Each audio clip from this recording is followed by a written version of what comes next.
نحمده ونصلي على رسوله الكريم اما بعد فاعوذ بالله من الشيطان الرجيم بسم الله الرحمن الرحيم رب اشرح لي صدري ويسر لي امري واحلل عقدة من لساني يفقهوا قولي رب زدني علما اللهم فقهنا في الدين ربي يسر ولا تعسر آمین یا رب العالمین۔ السلام علیکم ورحمۃ اللہ وبرکاتہ۔ اللہ سبحانہ تعالیٰ سے دعا ہے کہ اللہ سبحانہ تعالیٰ آپ سب کو خوش و آباد رکھے، کامیابیاں عطا فرمائے، دین کے ساتھ، اس کتاب کے ساتھ ہمارے ساتھ ایسے ہی جوڑے رکھے۔ ڈیئر، آپ کا آج کا لیسن ہے سورۃ البقرہ پارہ نمبر 2 کا، آیت نمبر 158، 159 اور 160 انشاءاللہ تعالی۔ ان الصفا والمروة من شعائر الله فمن حج البيت او اعتمر فلا جناح عليه ان يطوف بهما ومن تطوع خيرا فإن الله شاكر عليم۔ ان الذين يكتمون ما انزلنا من البينات والهدى من بعد ما بيناه للناس في الكتاب أولئك يلعنهم الله ويلعنهم اللاعنون إلا الذين تابوا وأصلحوا وبينوا فأولئك أتوب عليهم وأنا التواب الرحيم۔ فرمایا بے شک صفا اور مروہ اللہ کی نشانیوں میں سے ہیں۔ اس سے اللہ کی نشانیاں بتایا گیا۔ صفا اور مروہ اللہ سبحانہ تعالیٰ کی نشانیاں ہیں، تو ان کے چکر لگانا حج اور عمرہ کے رکن میں شامل ہے۔ اس کے بغیر حج یا عمرہ نہیں ہوتا۔ صفا اور مروہ کعبہ کے قریب 2 چھوٹی پہاڑیوں کے نام ہیں۔ ان کے درمیان سعی کرنا یعنی دوڑنا ابراہیم علیہ السلام کے زمانہ سے حج اور عمرہ کے مناسک یعنی احکام میں شامل تھا، مگر زمانہ جاہلیت میں مشرکین نے حج اور عمرہ کے مناسک میں کئی شرکیہ رسوم شامل کر لی تھیں، حتیٰ کہ انہوں نے صفا اور مروہ پر 2 بت نصب کر رکھے تھے۔ ایک کا نام اسحاق اور دوسرے کا نام نائلہ تھا۔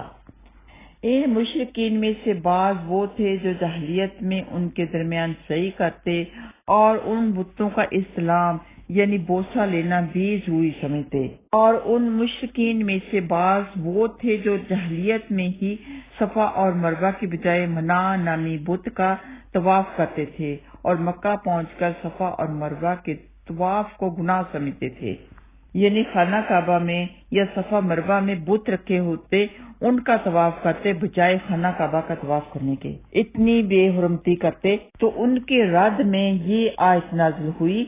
صحیح کے فرض ہونے پر تو مسلمان متفق تھے، تاہم آیت کے ظاہری الفاظ دیکھ کر بعض لوگوں کے دل میں یہ سوال پیدا ہوا کہ صحیح نہ بھی کی جائے تو کوئی حرج نہیں۔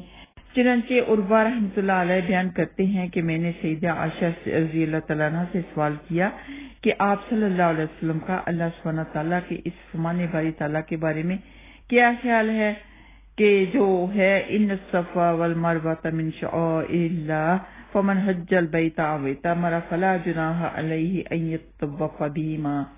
قسم اللہ کی، پھر تو کوئی حرج نہیں ہونا چاہیے اگر کوئی صفا اور مروہ کی صحیح نہ کرنا چاہے۔ تو سیدہ عائشہ صدیقہ رضی اللہ تعالیٰ عنہ نے فرمایا، بھانجے تم نے بہت بری بات کہی ہے۔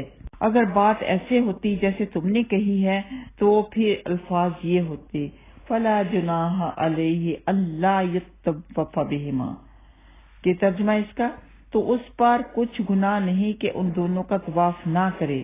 تو پھر ایسے اللہ سبحانہ تعالیٰ فرما دیتے۔ بات یہ ہے کہ یہ آیت ان انصار کے بارے میں نازل ہوئی جو اسلام سے قبل منات بت کے نام کا تلبیہ پکارتے تھے، جس کی وہ مشلل پہاڑی پر عبادت کیا کرتے تھے، اور صفا اور مروہ کے درمیان سعی کو اچھا خیال نہیں کرتے تھے۔ مسلمان ہونے کے بعد انہوں نے رسول اللہ صلی اللہ علیہ وسلم کی خدمت میں عرض کی، اے اللہ کے رسول، ہم زمانہ جاہلیت میں صفا اور مروہ کے طواف میں حرج سمجھتے تھے۔ تو اس موقع پر اللہ سبحانہ تعالیٰ نے اس آیت کریمہ کو نازل فرمایا، ان الصفا والمروہ من شعائر اللہ۔ کہ بے شک صفا اور مروہ اللہ کی نشانیوں میں سے ہیں۔ سیدہ عائشہ صدیقہ رضی اللہ تعالیٰ عنہ نے فرمایا کہ رسول اللہ صلی اللہ علیہ وسلم نے صفا اور مروہ کے درمیان سعی کو مسنون قرار دیا ہے، لہذا کسی کے لیے ان کے درمیان طواف یعنی سعی کو ترک کرنا جائز نہیں۔ یہ بخاری میں موجود ہے۔ تو اس آیت کا یہ مفہوم ہوا کہ اللہ سبحانہ تعالیٰ نے فرمایا کہ جو کوئی اس گھر کا حج کرے یا عمرہ کرے تو اس پر کوئی گناہ نہیں کہ دونوں کا خوب طواف کرے۔ ٹھیک ہے، تو مطلب یہ کہ وہ اس کا طواف کرنا، صفا اور مروہ کا طواف کرنا گناہ سمجھتے تھے، تو اللہ سبحانہ تعالیٰ نے فرمایا کہ اس پر کوئی گناہ نہیں جو کوئی طواف کرے ان کا۔ اس بات کو کلیئر کر دیا کہ وہ لوگ اس بات کو گناہ نہ سمجھیں، انہیں پتہ لگ جائے کہ یہ اللہ کی نشانیاں ہیں، ان کا طواف کرنا ضروری ہے جبکہ حج یا عمرہ کوئی کر رہا ہو۔ سیدنا جابر رضی اللہ تعالیٰ عنہ بیان کرتے ہیں کہ رسول اللہ صلی اللہ علیہ وسلم جب بیت اللہ کے طواف سے فارغ ہوئے تو رکن کی طرف تشریف لائے، اسے چھو پھر باب صفا سے نکلے اور آپ یہ آیت کریمہ ان الصفا والمروہ من شعائر اللہ کی تلاوت کر رہے تھے اور فرما رہے تھے ابدأ بما بدأ اللہ بہ، میں بھی اس سے شروع کرتا ہوں جس سے اللہ سبحانہ تعالیٰ نے شروع کیا ہے۔ یہ مسلم میں موجود ہے۔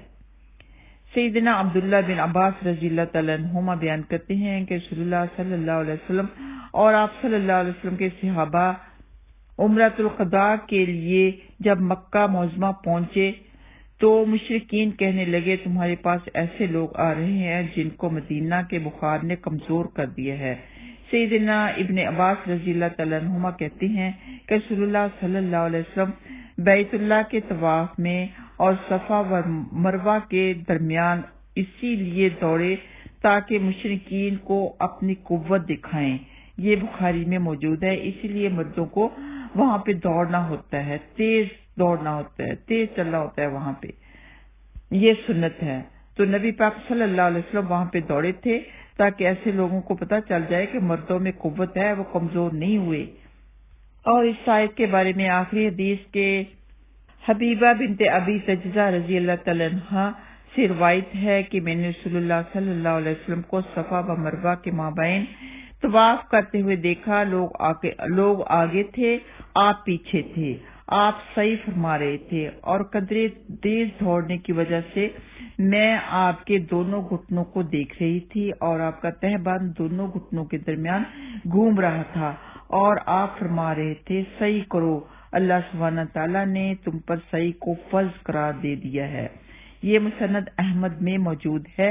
آیت نمبر 159 میں اللہ سبحانہ تعالیٰ فرماتے ہیں ان الذین یکتمون ما انزلنا من البینات والہدی من بعد ما بیناہ، کہ بے شک جو لوگ اس کو چھپاتے ہیں جو ہم نے واضح دلیلوں اور ہدایت میں سے اتارا ہے، اس کو کھول کر بیان کیا ہے۔ کن کے لیے بیان کیا؟ لوگوں کے لیے، کتاب میں سے جو تم لوگوں پر نازل کی گئی ہے، واضح اتار دیا، ہدایت کے لیے اتار دیا، لیکن ان لوگوں نے کیا کیا کہ اس کو چھپایا، اس کی آیات کو چھپایا۔ بہت شدید وعید ہے ایسی کتاب جو انبیاء اور رسولوں کے ذریعے بھیجی گئی، اس کو ان لوگوں نے چھپایا، ان کی آیات کو چھپایا خود کے فائدے کے لیے، لوگوں کو خوش کرنے کے لیے یا ضد و عناد کی وجہ سے۔ تو یہ آیت اگرچہ یہود و نصارہ کے ان علماء کے بارے میں نازل ہوئی تھی جنہوں نے نبی کریم صلی اللہ علیہ وسلم کی صداقت کی نشانی کو چھپایا تھا، لیکن اس کا حکم عام ہے۔ ہر وہ شخص جو اللہ سبحانہ تعالیٰ کی طرف سے نازل شدہ حق کو چھپائے گا وہ اس وعید میں شامل ہوگا۔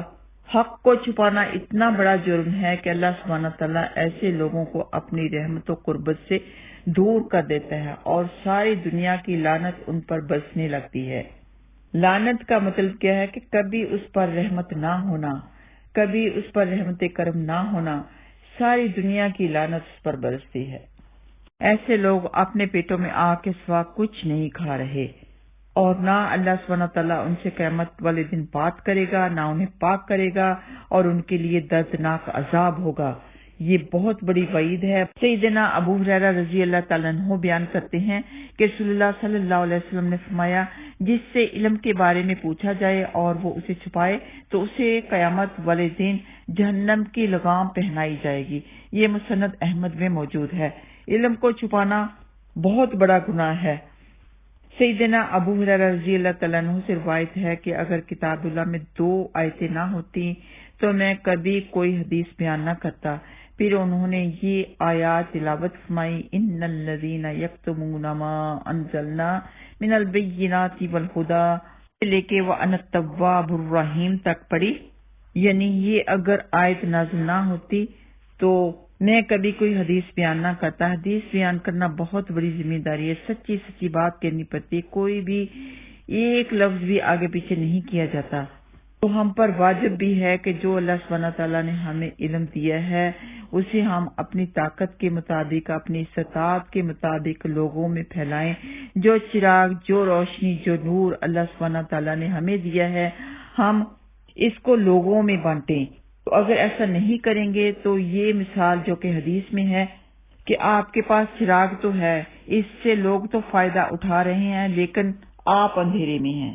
اگر کسی مسئلہ سے غلط فہمی پیدا ہوتی ہو اور عوام میں فتنہ کا خوف ہو تو اسے عوام کے سامنے پیش نہیں کرنا چاہیے، کیونکہ یہاں مقصود حق کا چھپانا نہیں، جیسا کہ سیدنا انس رضی اللہ تعالیٰ عنہ بیان کرتے ہیں کہ مجھ سے بیان کیا گیا کہ رسول اللہ صلی اللہ علیہ وسلم نے ایک روز معاذ بن جبل رضی اللہ تعالیٰ عنہ سے فرمایا، جو شخص اللہ سے اس کیفیت کے ساتھ ملاقات کرے کہ اس نے اللہ کے ساتھ کسی کو شریک نہ کیا ہو، وہ یقیناً جنت میں داخل ہوگا۔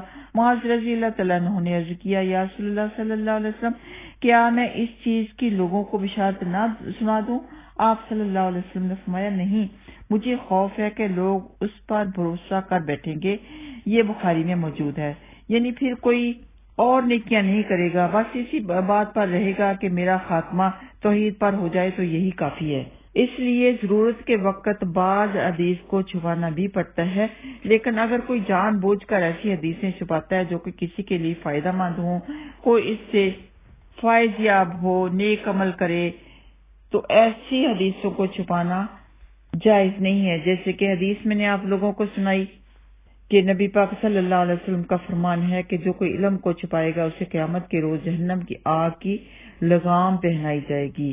اللہم لا تجعلنا منہم۔ تو کچھ لوگ سوچتے ہیں کہ یہ تو علماء اکرام کا کام ہے، دین کو پھیلانا، دین کو دوسروں کو بتانا، ہمارا کام نہیں کیونکہ ہم تو عام انسان ہیں۔ بلکہ کچھ لوگ تو یہ بھی سوچتے ہیں کہ یہ اسکالر وغیرہ کا کام ہے، یہ ہمارا کام نہیں ہے۔ تو نہیں، ایسا نہیں سوچنا چاہیے۔ جو علم اللہ سبحانہ تعالیٰ نے آپ کو دیا ہے اسے آپ لوگ اپنے تک محدود مت رکھیں، وہ لوگوں میں پھیلائیں، لوگوں کو بتائیں، کسی نہ کسی طریقے سے لوگوں میں ضرور بتانا چاہیے۔ اللہ سبحانہ تعالیٰ سے دعا ہے کہ اللہ سبحانہ تعالیٰ ہمیں دین سیکھنے والے، سکھانے والے، عمل کرنے والے بنا دے۔ عمل بھی ضروری کرنا ہے۔ تو پھر یہ بھی ہوتا ہے کہ لوگوں کو وہ حدیث بتائی جائے جتنی کہ آپ کو لگتا ہو کہ وہ سمجھ سکے گا حدیث کو۔ تو اس کے بارے میں سیدنا علی رضی اللہ تعالیٰ عنہ نے فرمایا، لوگوں سے وہ بات بیان کرو جسے وہ سمجھ سکے۔ کیا تو پسند کرتے ہو کہ اللہ سبحانہ تعالیٰ اور اس کے رسول کو جھوٹا کہا جائے؟ یہ بخاری میں موجود ہے۔ تو کئی حدیثیں ایسی ہوتی ہیں کہ لوگوں کی سمجھ کے باہر ہوتی ہیں، وہ شک و شبہ میں پڑ جاتے ہیں۔ ایسی حدیث ان لوگوں تک پہنچانی نہیں چاہیے۔ تو اسی لیے امر بالمعروف اور نہی عن المنکر کا کورس ضرور کر لینا چاہیے۔ وہ بھی لیکچر آتے ہیں، آپ لوگ سنتے ہی ہوں گے۔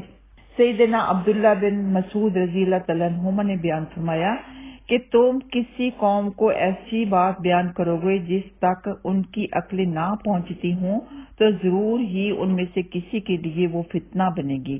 یہ مسلم میں موجود ہے۔ تو آخر میں فرمایا، الا الذین تابوا واصلحوا وبینوا فاولئک اتوب علیہم وانا التواب الرحیم۔ ہاں، جو توبہ کرتے ہیں اور اپنی حالت درست کر لیتے ہیں اور احکام الہی کو صاف صاف بیان کر دیتے ہیں تو میں ان کے قصور معاف کر دیتا ہوں اور میں بہت بڑا معاف کرنے والا، بہت بڑا رحم کرنے والا ہوں۔ جو لوگ توبہ بھی کرتے ہیں، اپنی اصلاح بھی کرتے ہیں، اپنے آپ کو درست کر لیتے ہیں، تو ان کے لیے کیا ہے، ان کو اللہ سبحانہ تعالیٰ بخش لیتے ہیں۔ وہ ان التواب الرحیم فرمایا، وَأَنَا التَّوَّابُ الرَّحِيمُ، میں ان کی توبہ قبول کرنے والا رحم کرنے والا ہوں۔ ان بے شک الصفا صفا والمروہ اور مروہ من شعائر اللہ اللہ کی نشانیوں میں سے ہیں۔ فمن پس جو حج کرے البیت بیت اللہ کا او اعتمر یا عمرہ کرے، فلا پس نہیں جناح گناہ علیہ اس پر یہ کہ یطوفا وہ طواف کرے بہما ان دونوں کا، ومان اور جو تطوع خوشی سے کرے خیرن کوئی نیکی، فإن اللہ تو بے شک اللہ سبحانہ تعالی شاکرن قدردان ہے، علیم جاننے والا ہے۔ ان الذین بے شک وہ لوگ جو یکتمون سب چھپاتے ہیں ما اسے جو انزلنا ہم نے نازل کیا من البینات واضح دلائل والہدا اور ہدایت کو، من بعد اس کے بعد کے ما جو بینا ہو ہم نے بیان کیا اس کو، بینا ہم نے بیان کیا ہو اس کو، للناس لوگوں کے لیے، فی الکتابی کتاب میں، اولئک وہی لوگ ہیں کہ یلعنہم اللہ لعنت کرتا ہے ان پر اللہ تعالیٰ، یلعنہم لعنت کرتا ہے ان پر اللہ تعالیٰ، ویلعنہم اور لعنت کرتے ہیں ان پر اللائنون سب لعنت کرنے والے۔ الا الذین تابوا اور وہ لوگ جن سب نے توبہ کر لی، واصلحوا اور سب نے اصلاح کر لی، وبینوا اور بیان کر دیا سب نے، فاولئک تو یہی لوگ ہیں کہ اتوب میں رجوع کرتا ہوں علیہم ان پر، اور انا میں ہی التواب رجوع کرنے والا ہوں، الرحیم نہایت رحم کرنے والا ہوں۔ وآخر دعوانا ان الحمد للہ رب العالمین۔ السلام علیکم ورحمۃ اللہ وبرکاتہ۔